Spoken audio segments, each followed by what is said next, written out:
আমার লাগছে মিস্টার সিংহরায়, ছাড়ো।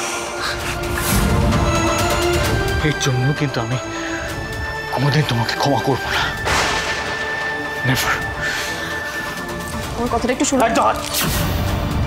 আচ্ছা, ভদ্রতার সীমা আমাকে ক্রস করতে দিও না। Don't do this.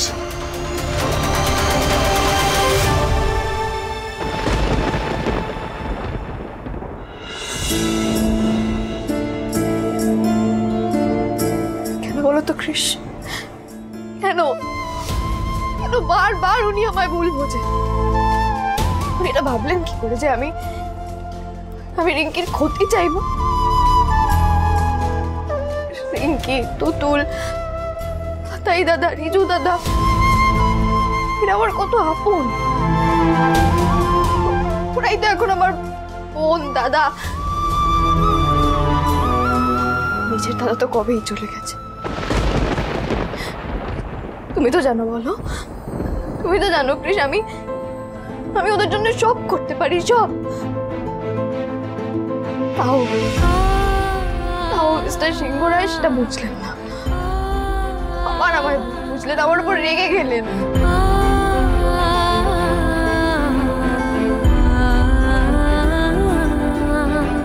রাগ নয়, কষ্ট। তুমি আমার কষ্ট দিয়েছো ঝিল্লি চৌধুরী, সেটা আমি আশা করিনি।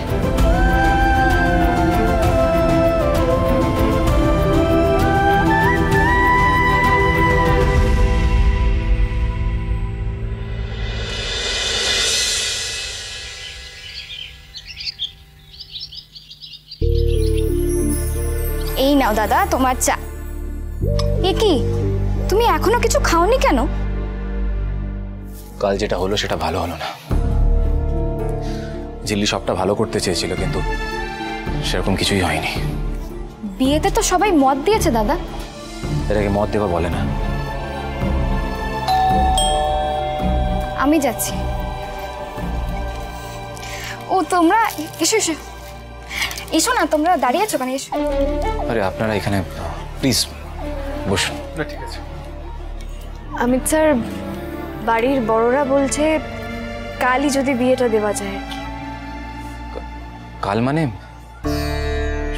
বাকি সবাই তো রাজি না, তাই তো?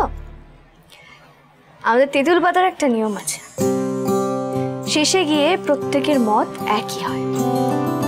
জেঠু আর ঠাম্মি ফোন করে জানিয়ে দিয়েছেন যে ওনাদের এই বিয়েতে মত আছে, আর আমাকে আর মিস্টার সিংহরায়কে বলেছেন যাতে আপনাকে এসে আমরা সেই খবরটা নিয়ে। মিস্টার সিংহরায়, আপনাকে দেখে মনে হচ্ছে আপনি... না, আমি খুশি নই, কিন্তু আমার বোন আপনাকে বিয়ে করতে চেয়েছে, তাই রাজি হয়েছি। তবে একটা কথা মনে রাখবেন, আমার বোন যদি কোনোভাবে অখুশি থাকে বা অসম্মানিত হয়, তাহলে কিন্তু আমি ছেড়ে কথা বলবো না। দেখুন, আপনাকে সেটা নিয়ে চিন্তা করতে হবে না। আমি আপনাকে অ্যাসিওর করছি I will take care of. তেঁতুল পাতা সোম থেকে রবি প্রতিদিন সন্ধ্যে ৬টায় স্টার জলসায় ও জিও হটস্টারে।